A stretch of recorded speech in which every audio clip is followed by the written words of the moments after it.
हम देख रहे थे राजस्थान के खनिज। तो राजस्थान की खनिज संपदा हमारी चल रही थी, जिसके अंदर हमने धात्विक अधात्विक खनिजों के बारे में अध्ययन किया है। और आज हम जो करने जा रहे हैं वो है ईंधन खनिज।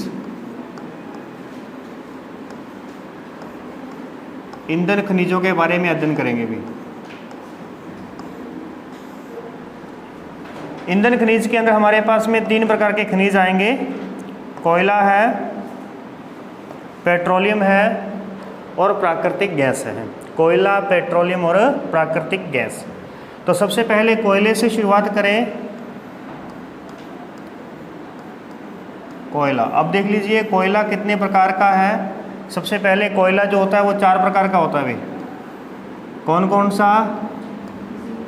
ए पे आएगा एंथ्रेसाइट, एंथ्रेसाइट। बी पे आएगा बिटुमिनस, बिटुमिनस।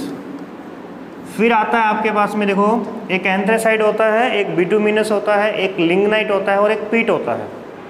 यानी ए से एंथ्रेसाइट हो गया, बी से बिटुमिनस हो गया। अब पी और एल में से पहले कौन आएगा? पी और एल में से पहले कौन आएगा? पहले जब अपन पढ़ते हैं तो इंग्लिश में अल्फ़ाबेट में क्या आता है? एल आता है, यानी कि लिग्नाइट कोयला, लिग्नाइट कोयला। और पी पे आ जाएगा कौन सा भी? पीट कोयला। तो कोयले के प्रकार आपको पता है, बस उसको सीक्वेंस सेट करना है। तो सीक्वेंस सेट होगा जैसे अल्फ़ाबेट के नंबर होते हैं उसी अकॉर्डिंग। ये हो गया हमारे पास में। अब देख पाएंगे कि पीट जो कोयला है ये सबसे घटिया किस्म का कोयला होता है। यानी इसमें कार्बन की मात्रा, देखो कोयले के अंदर कार्बन की मात्रा ही उसको शुद्ध बनाती है कि उसमें कार्बन की मात्रा कितनी है। तो यहाँ कार्बन की जो मात्रा हमें मिलेगी वो 60% मिलेगी, 60%। फिर और ऊपर चलेंगे तो यहाँ पर 70% हमें कार्बन की मात्रा मिलेगी। फिर उसके बाद में 80% कार्बन की मात्रा मिलेगी, तो वह बिटुमिनस कोयला होगा। और एंथ्रेसाइट कोयला जो होगा उसमें 90%, 90 से 95% हमें यहाँ पे कार्बन की मात्रा मिलती है।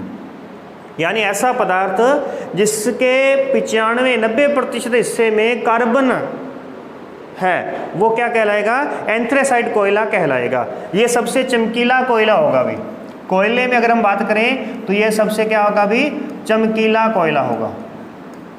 इसके बाद में यदि हम कार्बन की मात्रा को और ज़्यादा बढ़ा दें, अब कार्बन की मात्रा बढ़ती कैसे है? तो देखिए जिस प्रकार से पीट कोयला है, यानी सबसे पहले इसकी जो शुरुआत होती है वो जैविक पदार्थों से होती है, जैविक पदार्थों के अवसाद से, अवसाद से। यानी हमें ईंधन खनिज कहाँ मिलेंगे? अवसादी चट्टानों में मिलेंगे, अवसादी चट्टानों में मिलेंगे, अवसादी चट्टानों में। अब अवसादी चट्टानें कौन सी होती हैं? जो दबने की वजह से बनी होती हैं, ठीक है। एक होती हैं आग्नेय चट्टानें जो कि भूगर्भ से निकलती हैं ज्वालामुखी के माध्यम से, और एक होती है हमारे पास में अवसादी चट्टानें जो कि भूगर्भ के ऊपर जो भी वस्तु उपस्थित है उसके धीरे धीरे दबने की वजह से जो वहाँ पर एक जगह पर कूड़ा कचरा होता है, जिसे अपन यूँ कह देते हैं कि घर के बाहर आपने कूड़ा कचरा जो फेंक रखा है वो अवसाद है, और वो अवसाद पड़े पड़े अवसादी चट्टान बन जाएगा। वो एक दिन क्या बन जाएगा? अवसादी चट्टान। उसमें बहुत लंबी प्रक्रिया होती है। अब जैसे ही जैविक पदार्थ, जैविक पदार्थ ही क्यों? क्योंकि जैविक पदार्थों के पास में क्या होता है अभी? कार्बन होता है। जैविक पदार्थों के पास में कार्बन होता है। जैविक तत्व किसे कहते हैं? जैविक घटक कौन कौन से होते हैं? पेड़ पौधे, पेड़ पौधे, पशु पक्षी, पशु पक्षी, जीव जंतु, जीव जंतु और मनुष्य। ये कौन है? ये जैविक पदार्थ, जैविक तत्व है। ये वाले पृथ्वी पर उपस्थित जैविक और अजैविक घटकों में से ये जैविक घटक है। अब इन सब के पास में कार्बन की मात्रा है, क्योंकि ये सभी श्वास लेने का कार्य करते हैं। तो जब भी श्वास लेते हैं हम, तो हम O2 को ग्रहण करते हैं, O2 को ग्रहण करते हैं, और अब हम CO2 को छोड़ते हैं। अब CO2 के अंदर इस O2 का अर्थ तो यही O2 हुई, ऑक्सीजन ही हुई। तो फिर इस C का अर्थ क्या है? इस C का अर्थ है कि हमारे पास में कार्बन होता है, हमारे पास में कार्बन मौजूद होता है। तो इसी प्रकार से सभी जैविक पदार्थों के पास में कार्बन की मात्रा होती है। अब अगर ये जैविक पदार्थ नीचे दब जाते हैं किसी भूकंप, किसी हलचल की वजह से, किसी पुरानी जो जितने भी स्थल रूप बने हैं, जो भी हलचलें हुई हैं उनकी वजह से, तो जब ये दबे रहेंगे तो दबने की वजह से उनके ऊपर दबाव आएगा, दबाव और तापमान का प्रभाव पड़ेगा। ठीक है, क्योंकि जैसे जैसे हम गहराई में जाते हैं दाब भी बढ़ता है और तापमान भी बढ़ता है। तो इनके ऊपर जब दबाव लगेगा तो ये अपने अंदर ही अंदर सड़ने लगेंगे। तो जब ये सड़ने लगेंगे तो इनके पास में जो जल की मात्रा है वो इनसे अलग हो जाएगी। जल यानी कि H2O, तो उसमें H क्या है? हाइड्रो यानी हाइड्रोजन। क्या है यहाँ पे? हाइड्रोजन। ठीक है, अब यहाँ पे उधर से H अलग होता जाएगा और C दोनों अलग होते जाएंगे। तो जब ये अलग होते जाएंगे नीचे दबाव की वजह से, तो धीरे धीरे जब कोयला बनेगा, कार्बन से जो कोयला बनेगा वो कौन सा बनेगा? पीट कोयला। यानी जब उस पदार्थ के पास में 60% कार्बन बचेगा तो पीट कोयला बनेगा। जब और दबा रहने की वजह से जल वाष्प होकर के अलग हो जाएगा तो पीछे पदार्थ में परसेंटेज बढ़ जाएगी, कार्बन की परसेंटेज ऑटोमेटिक बढ़ जाएगी, तो फिर वो कौन सा बन गया? लिग्नाइट कोयला। ऐसे ही जब इसकी परसेंटेज बढ़ती जाएगी, तो ये तो है 4 प्रकार का कोयला। अब इसके बाद यदि मान लेते हैं कि और ज़्यादा समय तक, लंबे समय तक नीचे दबा रहा, तो फिर इसके बाद में क्या बनेगा? इसके बाद में क्या बनेगा? ग्रेफाइट। 95% कार्बन हो जाएगा ग्रेफाइट के अंदर। और उसके बाद में क्या बन जाएगा? अभी हीरा बन जाएगा, जिसमें क्या होगा? 100% कार्बन होगा, जो कि सबसे कठोर धातु कहलाती, कठोर सबसे खनिज पत्थर कहलाता है। ठीक है, तो ये हो गया इस प्रकार से। ये तो कार्बन की, ये कार्बन के प्रकार हैं। लेकिन कोयले के प्रकार कितने हैं? 4। कोयले के 4 ही प्रकार हैं, लेकिन कार्बन के जो है उसमें क्या हो जाएगा? ग्रेफाइट और हीरा भी इसमें आ जाएगा।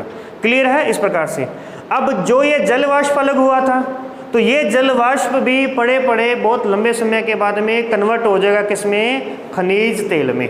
किसमें कन्वर्ट हो जाएगा? खनिज तेल।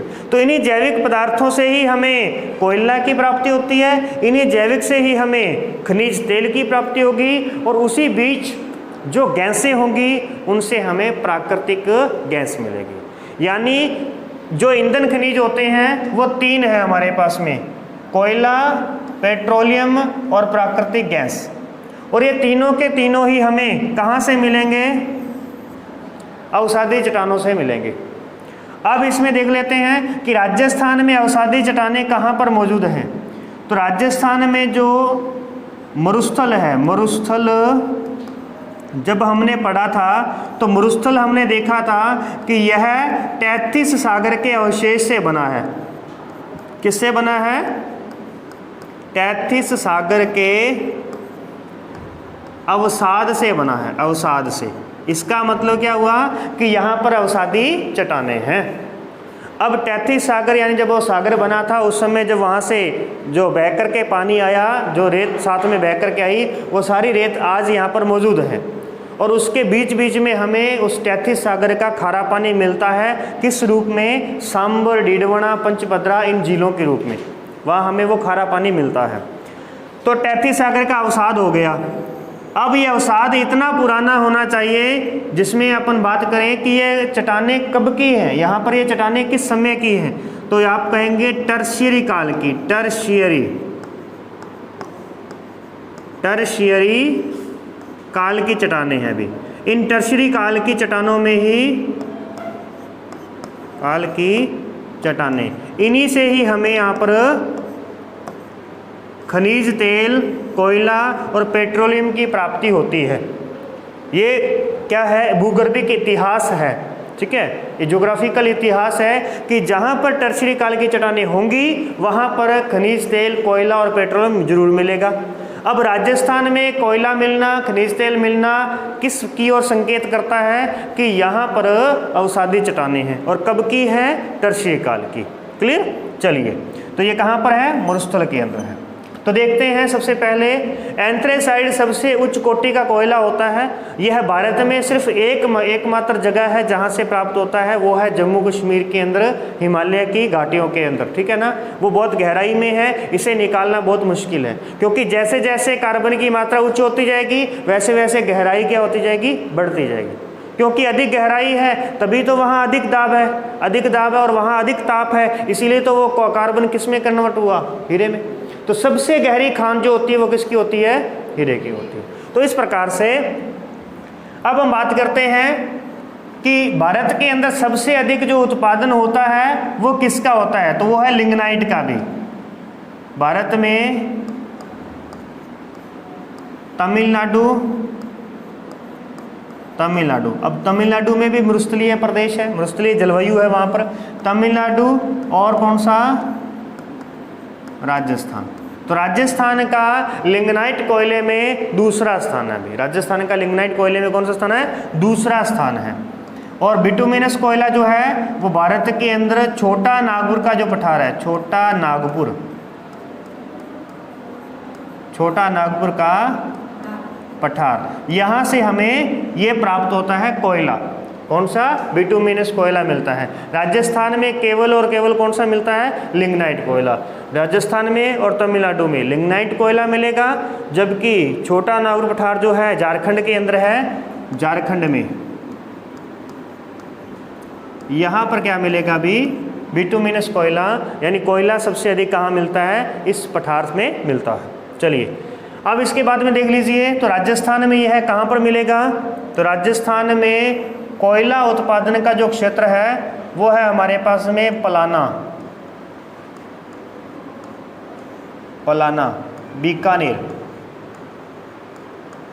बीकानेर का जो कोयला है ये पूरे भारत में प्रसिद्ध है। और किस प्रकार का, किस किस्म का कोयला है यहाँ पे, कौन सी किस्म का कोयला है राजस्थान के अंदर, लिग्नाइट का है। दूसरा देखेंगे तो दूसरा आएगा कपूरडी,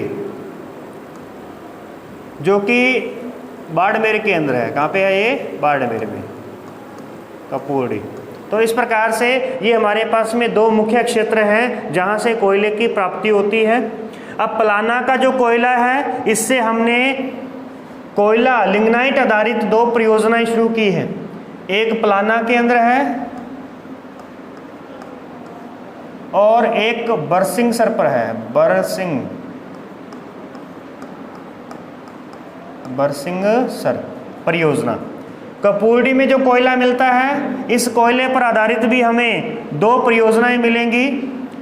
वो कौन कौन सी हैं, एक है गिर्ल लिग्नाइट परियोजना, बाड़मेर में है, और दूसरी है हमारे पास में कपूरडी लिग्नाइट परियोजना। तो राजस्थान में लिग्नाइट आधारित कितनी परियोजनाएं हैं अभी, 4 हैं। उसमें से पलाना और बरसिंगसर कहाँ पे है, बीकानेर में, और गिर्ल और कपूरडी कहाँ पर है, बाड़मेर के अंदर है। ठीक है, इस प्रकार से ये तो हो गया हमारे पास में कोयला। नेक्स्ट इसके बाद में चलते हैं अपन पेट्रोलियम पर भी, पेट्रोलियम के बारे में देखते हैं। हो गया इतना जल्दी से, हाथ कर लिया करो भी जल्दी। चलिए फिर इसके बाद में दूसरा आता है हमारे पास में पेट्रोलियम, प्राकृतिक तेल, या हम कहेंगे खनिज तेल।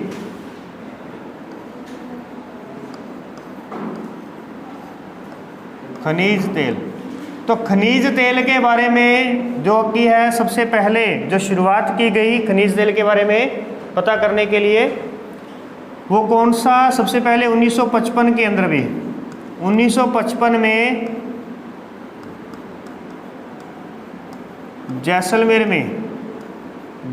में खनिज तेल प्राप्ति के लिए बात शुरू हुई कि यहाँ पे खनिज तेल हो सकता है, क्योंकि यहाँ पर अगर कोयला है तो अवसादी चट्टानें हैं, तो यहाँ पर खनिज तेल भी होगा।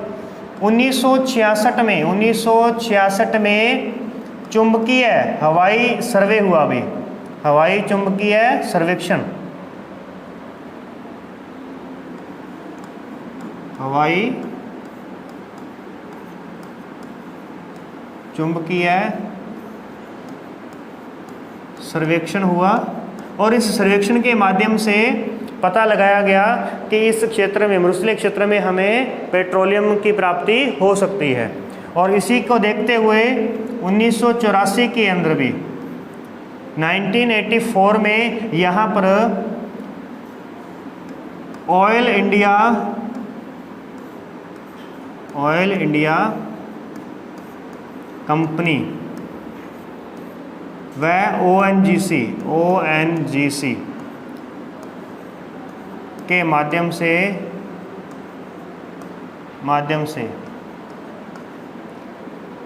तेल के कुएं खोदे गए, तेल के कुएं खोदे गए। इसमें से अपने को देखना है, जो तेल के कुएं खोदे गए, तो पहले अपन राजस्थान के जो पेट्रोलियम क्षेत्र है उनको हम 4 भागों में बांटते हैं। पेट्रोलियम के जो क्षेत्र हैं, एक है हमारे पास में जैसलमेर क्षेत्र, जैसलमेर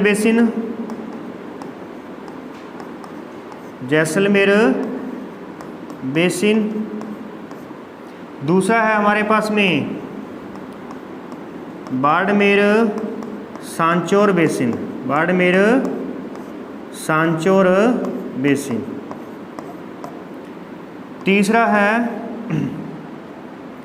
तीसरा आ जाएगा बीकानेर नागौर बेसिन।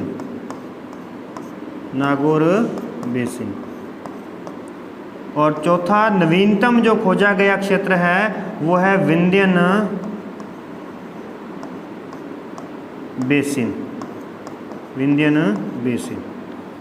यदि मैं इसकी बात करूं कि ये कहाँ पर स्थित है, तो जैसलमेर बेसिन जो है ये जैसलमेर में ही है। जैसलमेर के आसपास का जो क्षेत्र है वहाँ पर किसके द्वारा यहाँ पर की जाती है, ये किसको हैंडओवर कर दिया गया है? इटली की एक कंपनी है,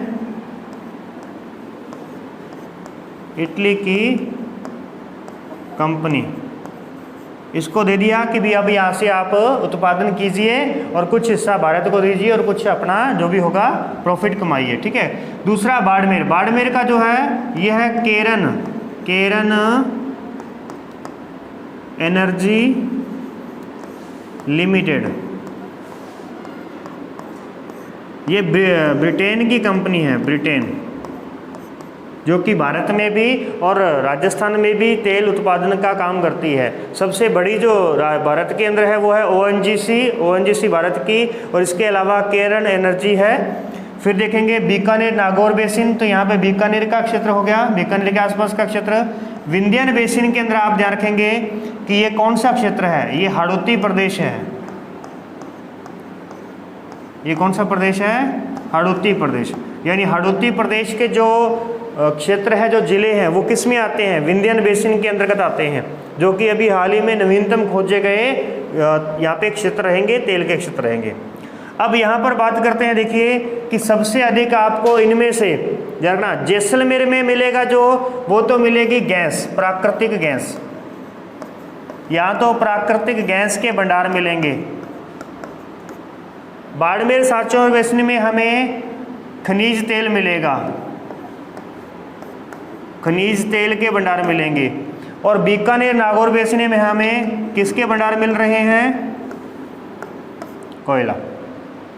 इसमें हमें कोयला प्राप्ति हो रही है। बीकानेर नागौर बेसिन में कोयला प्राप्ति हो रही है। बीकानेर का क्षेत्र है, जैसे अभी हमने देखा था पलाना वाला क्षेत्र है, वो सबसे बड़ा क्षेत्र है। बाड़मेर सांचौर का बेसिन जो है ये खनिज तेल के लिए महत्वपूर्ण क्षेत्र है, अभी खनिज तेल के लिए। अब इसमें यदि खनिज तेल की बात करें तो खनिज तेल के लिए यहाँ पर कुछ कुएं खोदे गए थे, केरन एनर्जी के द्वारा कुएं खोदे गए यहाँ पे, जिनमें इम्पोर्टेंट कुओं के बारे में बता देता हूँ। यहाँ पे एक तो है रागेश्वरी, एक है रामेश्वरी कुआं, एक है हमारे पास में मंगला कुआं,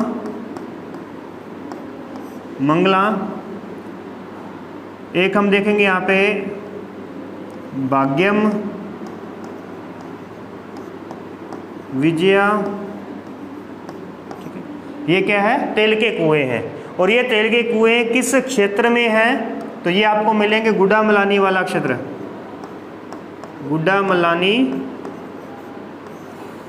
बायतू बाड़मेर में है ये भी, और कवास क्षेत्र। तो ये वाला जो क्षेत्र है यहाँ पर हमें तेल के कुएं मिलते हैं। और ये तेल के जो कुएं हैं ना, ये विश्व के अंदर, ध्यान रखना, बाड़मेर, सांचौर बेसिन में जो तेल के कुएं खोदे गए हैं, तेल की जो प्राप्ति हुई है, यह विश्व में सबसे कम गहराई पर प्राप्त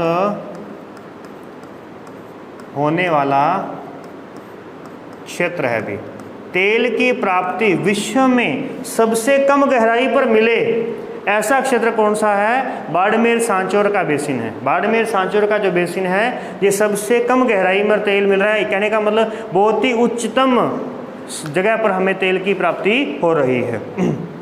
ये हो गया। इस प्रकार से हमने कुओं के बारे में भी देख लिया।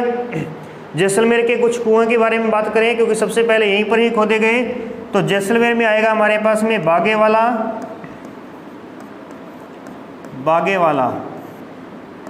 तनोट। यहाँ पर क्या किया गया? अभी कुएं खोदे गए यहाँ पर भी, ठीक है, यहाँ से प्राप्ति होती है। और हाल ही में श्रीगंगानगर के अंदर नवीनतम भंडार मिले हैं अभी कोयले के, तेल के नवीनतम भंडार जो है वो हमें कहाँ मिले हैं? श्रीगंगानगर के बींजवाइला जो क्षेत्र है, वहाँ पर हमें प्राप्ति होती है।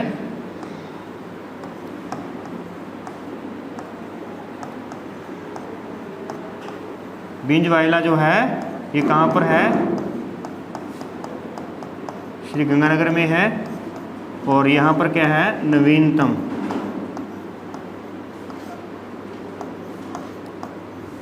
तेल भंडार। नवीनतम तेल भंडार की प्राप्ति जो है वो यहाँ से होती है, ठीक है। यहाँ पर अभी प्राप्त किया गया है कि भी यहाँ पर भी नीचे तेल है, अब इसकी खुदाई शुरू की जानी है। तो इस प्रकार से ये हमारे पास में खनिज तेल है। तो कोयला के बारे में हमने देखा, खनिज तेल देखा, ये अवसादी चट्टानों से है, और इन्हीं के क्षेत्र में से हमें मिलेगी प्राकृतिक गैस। तो प्राकृतिक गैस जो है वो केवल और केवल हमें जैसलमेर में प्राप्त हो रही है। तो जैसलमेर में आप सीधा लिख सकते हैं कि रामगढ़ जो है वो प्राकृतिक गैस का क्षेत्र है। इसके बारे में ज़्यादा कुछ नहीं है, अभी गैस के बारे में ज़्यादा कुछ नहीं है।